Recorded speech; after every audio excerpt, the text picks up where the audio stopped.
Res je, učbenik Moč jezika mi zelo veliko pomeni, saj prinaša odgovor na izzive jezikovnega pouka, s katerimi sem se spopadal zadnjih 12 let. Je tisti kamenček, zadnji kamenček v mozaiku, ko odgovarjamo na vprašanje, zakaj po eni strani vsi delamo zelo dobro, po drugi strani pa so dijakinje in dijaki jezikovno vse manj samozavestni in imajo vedno več težav s knjižnim jezikom. Profesorice in profesorji pa se morate vedno bolj truditi, da jih dobro pripravite na maturo. Jezikovne razmere se ves čas spreminjajo. Vsak čas zahteva zato pri pouku jezika svoj poudarek. Ne velike spremembe, ampak poudarek. 12 let nazaj smo raziskovalci slovenskega jezika že zaznali, da bo potrebna sprememba v pristopu k slovenščini zaradi spreminjajočih se jezikovnih razmer povsod po svetu. Kakšne so, mislim, da vam ni treba razlagati. Odtlej smo sistematično razvijali ves potrebni aparat. Dobili smo portal Fran, dobili smo portal Franček in jezikovno svetovalnico, dobili smo novo šolsko slovnico, dobili smo korpuse in analize, ki so nam pokazali, kje so realne šibke točke trenutnega pouka slovenščine. Spremljali smo rezultate in analize mature in nacionalnih preverjanj znanj v osnovni šoli in zdaj je bilo na tej osnovi mogoče pripraviti tudi nov učbeniški komplet.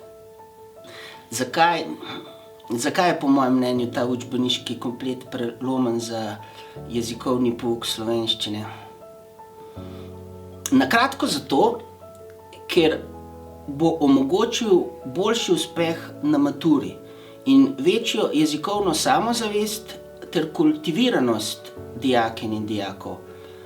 Ali z drugega zornega kota, ker bo profesorjem in profesoricam olajšal jezikovni pouk slovenščine, ki postaja v sodobnem času vse težji izziv.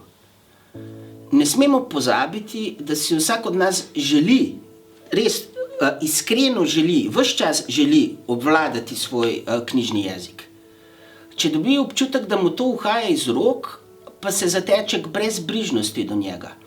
A to je zgolj obrambni mehanizem. Naš sistem zato motivira tudi najmanj sposobne dijake. Hkrati pa najsposobnejšim predstavlja slovenščino tudi kot intelektualni izziv. Cilj je ta, da ne bo nihče rekel, slovenščina ni zame. Slovenščina je za vsakogar. Ja, ko sem se pripravljal na ta pogovor, sem skušal zbrati nekaj ključnih točk kot odgovor na vprašanje, zakaj je ta učbenik tudi, če pogledam malo od strani, prelomen, pomemben za naš šolski sistem. Prvič, že v prvem letniku omogoči vpogled v celotno jezikovno znanje. To je izredno pomembno, saj sicer določene vsebine, kot je na primer vejica, dijaki vse do 3. letnika vadijo na pamet in se potem še utrjujejo v svojih napakah.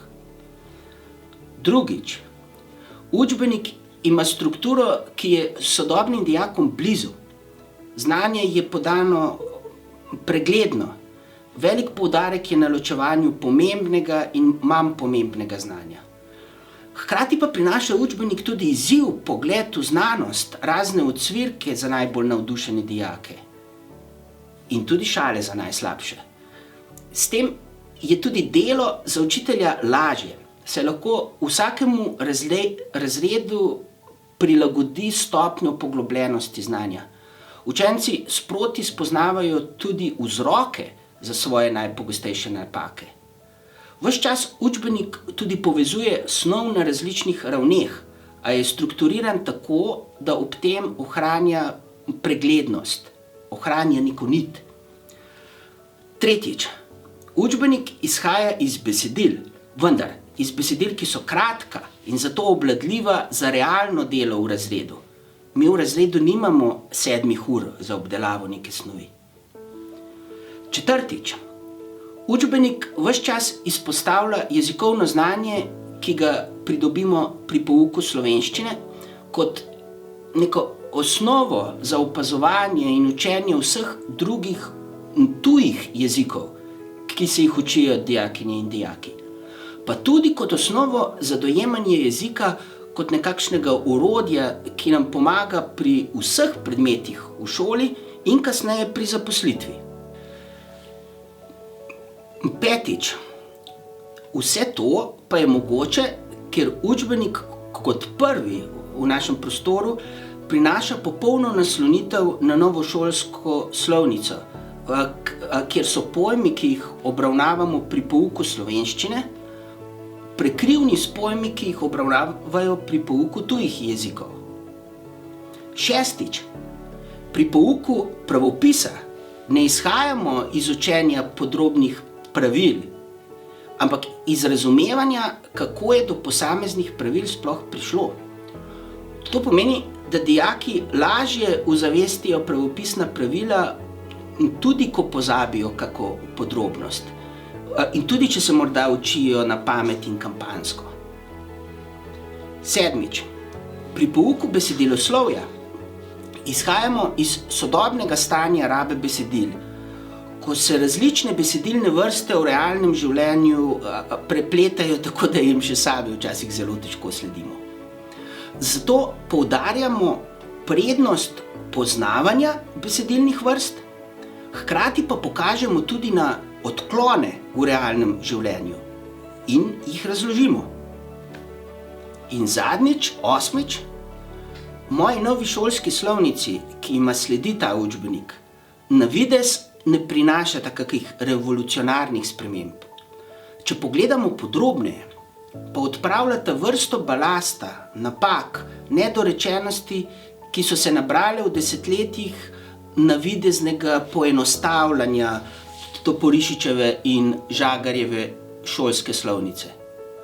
Ta učbeniški komplet zato ne pomeni več slovnice, ampak nasprotno pomeni še razumljivejšo slovnico, še bolj premišljeno pot k poznavanju tistih osnov, ki se ohranijo tudi, ko podrobnejšo snov pozabimo.